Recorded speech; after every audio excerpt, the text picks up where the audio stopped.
नमस्कार शेतकरी मित्रांनो. आज मी तुम्हाला एक नवीन पीक दाखवणार आहे, नवीन व्हरायटी दाखवणार आहे, जी की आपल्या महाराष्ट्रातील प्रत्येक शेतकऱ्यांनी त्याच्या शेतामध्ये पाटाक्षी तरी केली पाहिजे, एक पाटा तरी. आणि हे जे पीक आहे, हे आपल्या गव्हाबरोबर येऊ शकतं.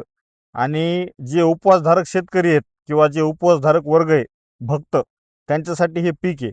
त्यांनी जर हे पीक लावलं त्यांच्या शेतामध्ये, तर त्यांच्या आरोग्याकडे चांगलं लक्ष राहील आणि त्यांना एक शेतामधलं गावरान उपवासासाठी खाण्यासाठी एक पीक भेटल समजा किंवा धान्य भेटल. तर आपण ज्या शेतामध्ये उभं आहोत त्या ठिकाणी भगर शेतकऱ्यांनी लावलेले आहे. आपण माले टाकळी या ठिकाणी आलेलो आहेत. शेतकऱ्यांचं नाव विचारू. तुमचं नाव काय दादा?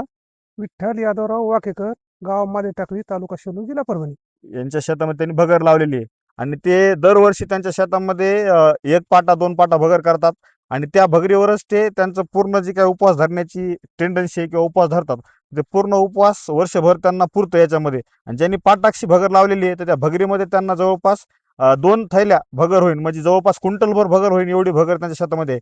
आणि भगर तुम्ही बघू शकता, खायला तर एकदम चांगली आहे आणि वर्षभर खराब होत नाही भगर. हे जर भगर बघितले आपण ते बघू शकता शेतकरी मित्रांनो, ही भगर गावरान भगर आहे.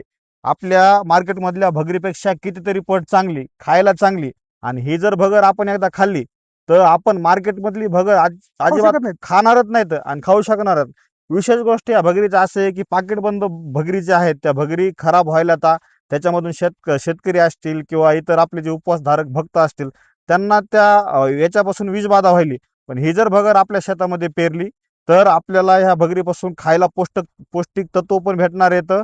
त्यानंतर आपल्याला विषबाधा वगैरे काही असं होणारच नाहीये. आणि प्रत्येक शेतकऱ्यांनी नक्कीच गावरान भगर आपल्या शेतामध्ये पेरली पाहिजे. आणि गावरान भगर पेरून आपल्याला उपवासासाठी वर्षभर साठवून ठेवून मार्केटमधली भगर न घेता ही भगर आपण नक्कीच खाल्ली पाहिजे, अशी मी सर्व शेतकऱ्यांना विनंती करतो. आणि यानंतर मी युट्यूबला एक व्हिडिओ टाकणार, या पूर्ण याची माहिती असणार, शेतकऱ्याकडून माहिती घेऊन लागवड वगैरे कशी करायची, पेरणी कशी करायची, याची लिंक मी खाली दिलेली आहे, ती आपण बघू शकता. धन्यवाद शेतकरी मित्रांनो.